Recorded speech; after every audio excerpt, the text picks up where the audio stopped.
présentation détaillée des mallettes.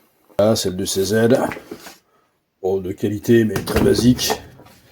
Donc dedans, bon, elle a déjà été présentée par plein de GameTubers. Bon, dedans, on a tous les papiers, on a un kit de nettoyage, on a les deux chargeurs, bien entendu l'arme, les outils de réglage pour la hausse, et ici des entretoises de l'éjecteur du puits de chargeur. Voilà. Donc notre CZ, Shadow 2, finition plaquette bleue, classique, d'origine. Rien de changé dessus. Moi j'ai rien changé d'origine.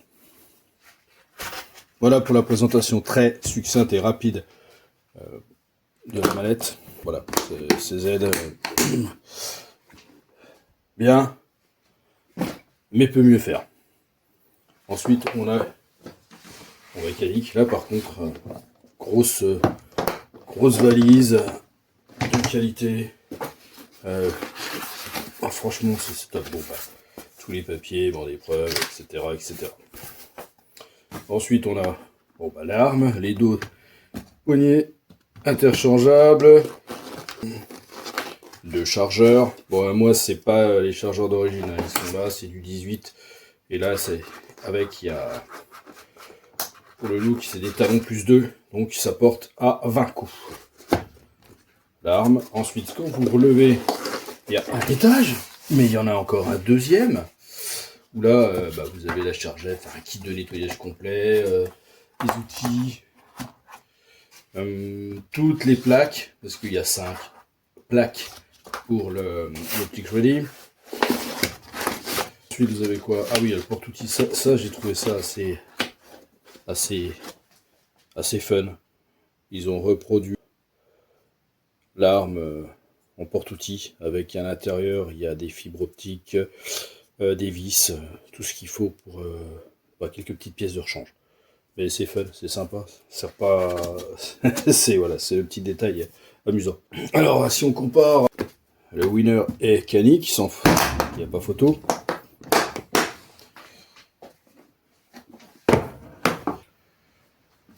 Passons maintenant présentation des armes.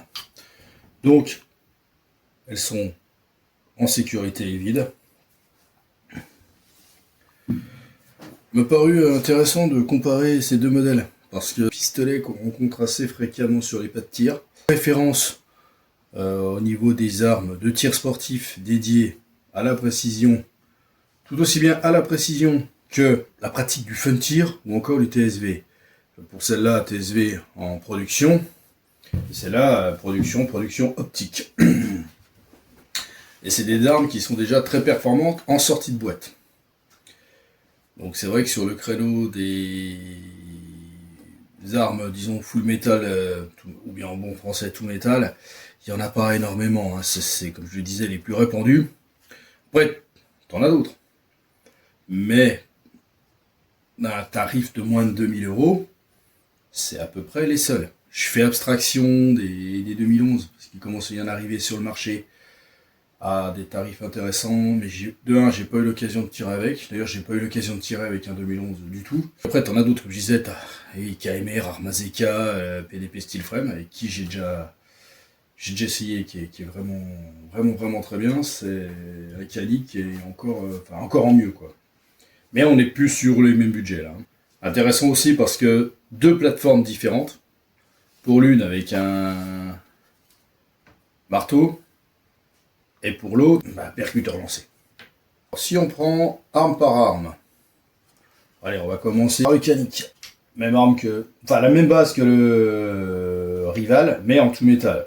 D'ailleurs, les culasses sont interchangeables. Vous pouvez les mettre l'un sur l'autre, ça fonctionne. Donc c'est du simple action percuteur lancé. Longueur de l'arme 205 mm. Un canon de 127 mm. Poids, on va le tester tout de suite en direct avec une balance de très haute précision de cuisine. Alors, on va l'essayer avec le chargeur vide. Pour un poids de 1238 grammes.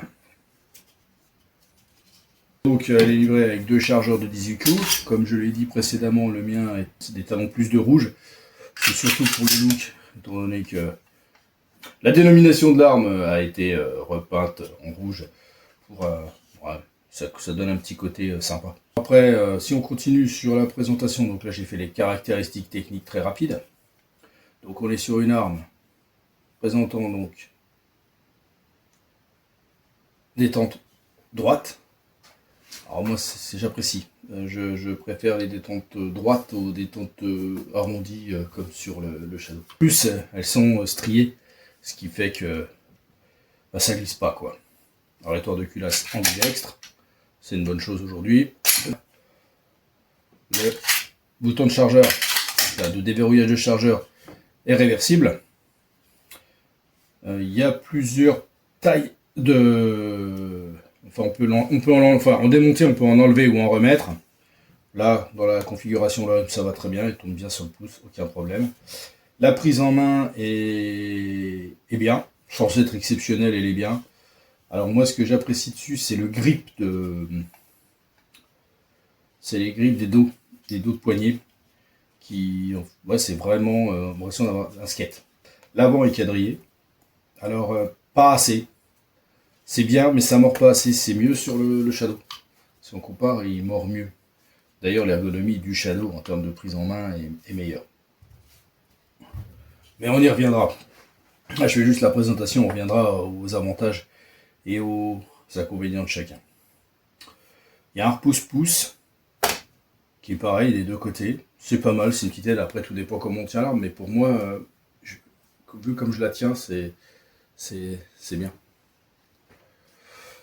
Je repose bien mon doigt dessus. Rail, poser une lampe, les rails Picatinny.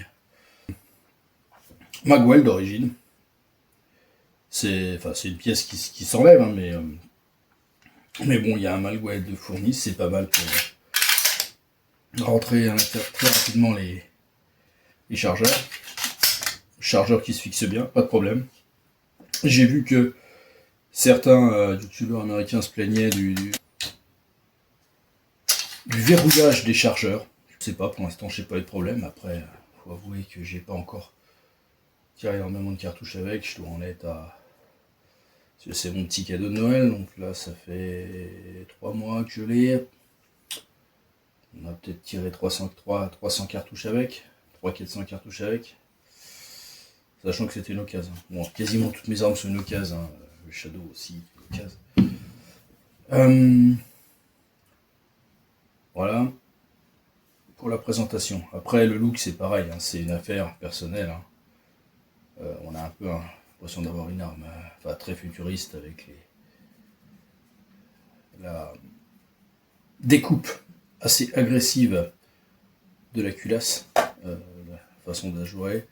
Une très bonne chose, c'est la préhension au niveau de la culasse, justement. Les stries de préhension sont bien. Surtout à l'avant d'ailleurs.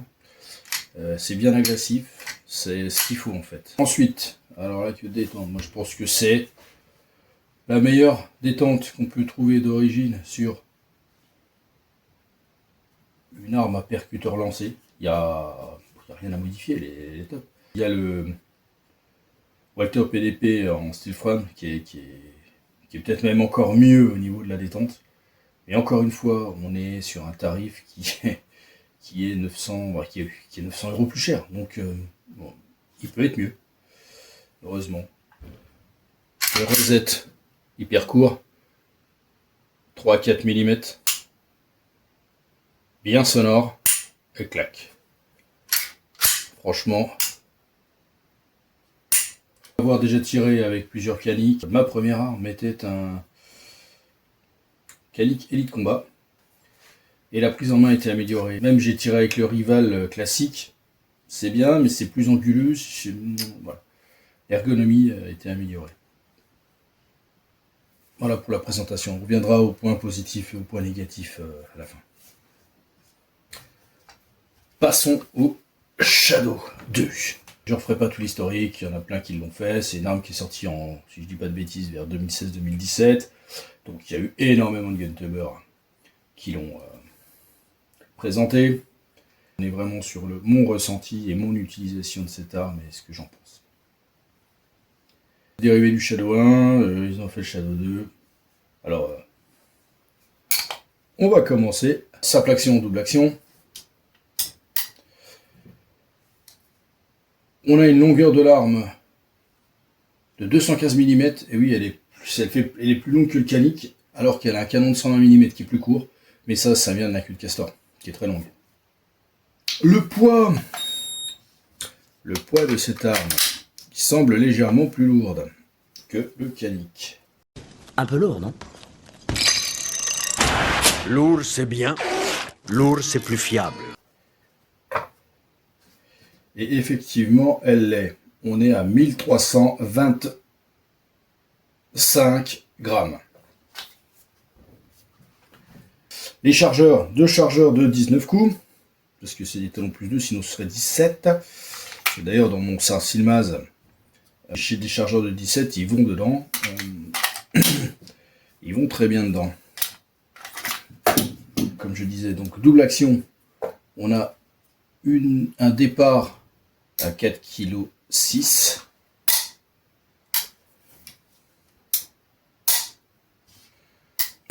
Très propre. Et en simple action, c'est du 1,5 kg. D'ailleurs, j'ai oublié de le dire sur le canic, c'est pareil, c'est donné constructeur à 1,5 kg. J'ai pas le pèse détente pour le dire. On est sur une détente en simple action qui est très courte. Un reset un poil plus long que le canic. 4 mm, mesuré à 4 mm, moins sonore, mais on l'entend. Après la queue de détente, donc elle est arrondie. Et elle est, pour ma part, je la trouve un peu glissante. Prise en main. Alors, par contre, c'est pas une arme ambidextre. L'arrêteur de culasse, il est que du côté gauche. Il y a, vu que c'est une arme double simple action, il y a un élément de sécurité manuel